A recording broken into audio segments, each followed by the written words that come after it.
Why, you guys? Tulsi Gabbard destroys Kamala Harris again in a Fox News interview. You gotta see this. He joins me now. Great to see you. Should I call you Great to see Colonel you, Tulsi? What would you prefer? Tulsi's great. Tulsi's Thanks. great. Since you have now, you and RFK are now part of the Trump campaign. Explain why. Why did you go with Trump? David, the choice in this election is very clear, and the differences between President Trump and Vice President Harris couldn't be more stark. Frankly, to put it simply, the choice for the American people is a choice with Donald Trump, a man who values peace, prosperity, and freedom. And he has a record that proves that. And Vice President Kamala Harris, whose record shows an increasingly tyrannical government undermining our freedoms. We are embroiled in multiple wars around the world and closer to the brink of nuclear war than ever before, and increasing economic hardship for Americans throughout these last 3.5 years that she has served as Vice President of the United States. The contrast couldn't be more clear. This is personal for me, this endorsement of President Trump, because as a soldier now for over 21 years, I've deployed to multiple war zones in different parts of the world, put my life on the line for the safety, security, and freedom of the American people. So it's important to me and to every one of my brothers and sisters in uniform that we have a commander-in-chief who values every one of our lives, who carries that responsibility as commander-in-chief very seriously, and will therefore exhaust all diplomatic avenues before seeing war truly as a last resort. And the last point that I'll make on this that is another point of contrast is President Trump showed through his last administration, not only did he not start any new wars, he took action to prevent them by courageously meeting with adversaries, allies, partners, dictators. He would meet with whoever he needed to pursue peace. Kamala Harris criticized Donald Trump for doing exactly that, which shows that if she's elected president, she will not do what is necessary in the pursuit of peace.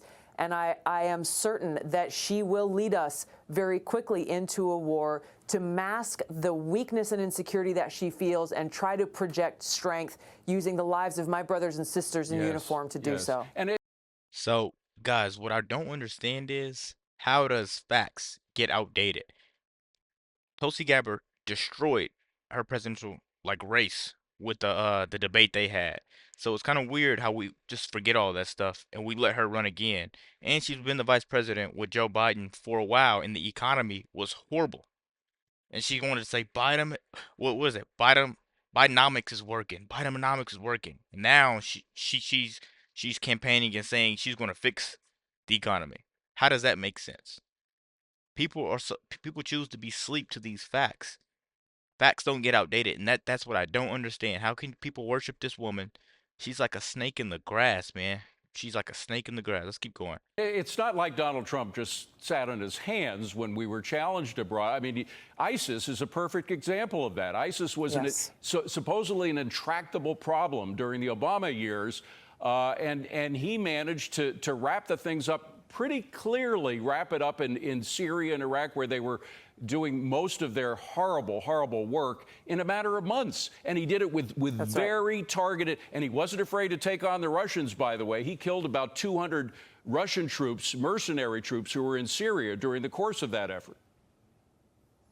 You know, that's an interesting contrast that you point out there between Donald Trump, who recognized the threat of Islamist terrorism and acted decisively to defeat ISIS. And you contrast that to what we saw during the Obama administration, and quite frankly, even with Kamala Harris, they won't even use the words radical Islamist terrorist because they're so afraid of being called Islamophobes. And under the Obama administration, they refused to go after al-Qaeda. They refused to go after al-Qaeda in Syria specifically. So you look at the contrast of these presidents, you look at Kamala Harris, who will not use those words and cannot be trusted to keep the American people safe from this continued and very real threat of radical Islamist terrorism, both militarily and ideologically. Yeah. And, you know, you realize very well, because you were dealing with this in 2020 during your debate with her, how she tries to wiggle out of her past statements and do flip-flops in order, depending on which audience is in front of her. Now she's trying to appeal to a broader, more moderate group of American voters, so she's denying all sorts of things from her past. And one thing that she denied essentially yesterday by not showing up at the memorial to the 13 service people who were killed 3 years ago was her role in not only the withdrawal itself, but the way in which that withdrawal was conducted. She kind of let it out in 2021. I want to play that tape and get your reaction. Roll it. Afghanistan. Yes. Were you the last person in the room? Yes. And you feel comfortable? I do. You think she's going to try to wiggle out of that because it's on tape? Of course.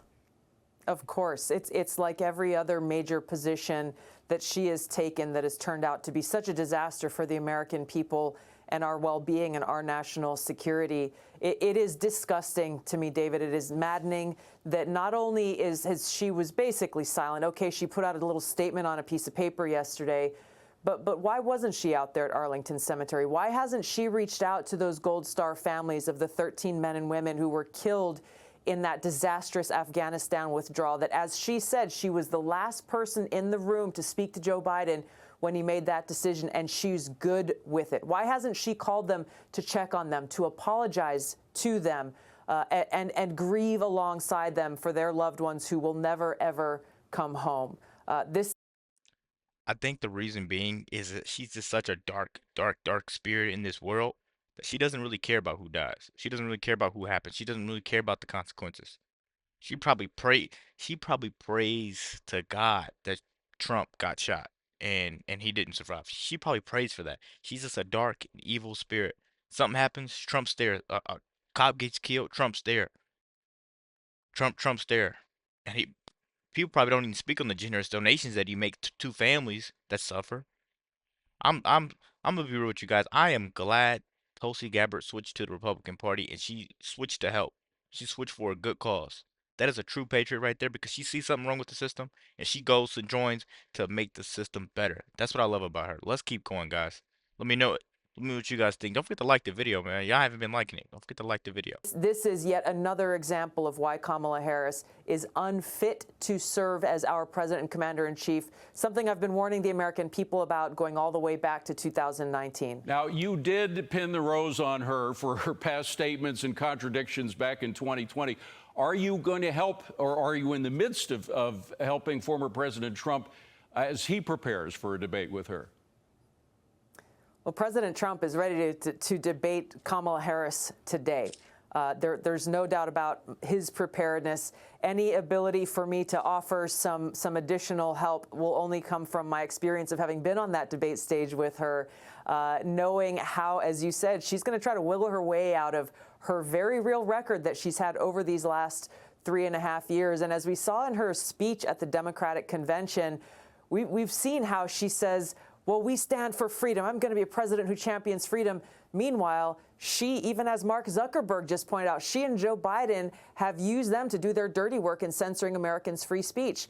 She has labeled me a domestic terrorist, put me on a secret domestic terror watch list because of my exercise of free speech and exposing her record. So whether it's freedom, democracy, border security, rule of law, war and peace, what she says, her record is the exact opposite. Yeah. Now, we talked. And they're trying to do that with a lot of apps right now.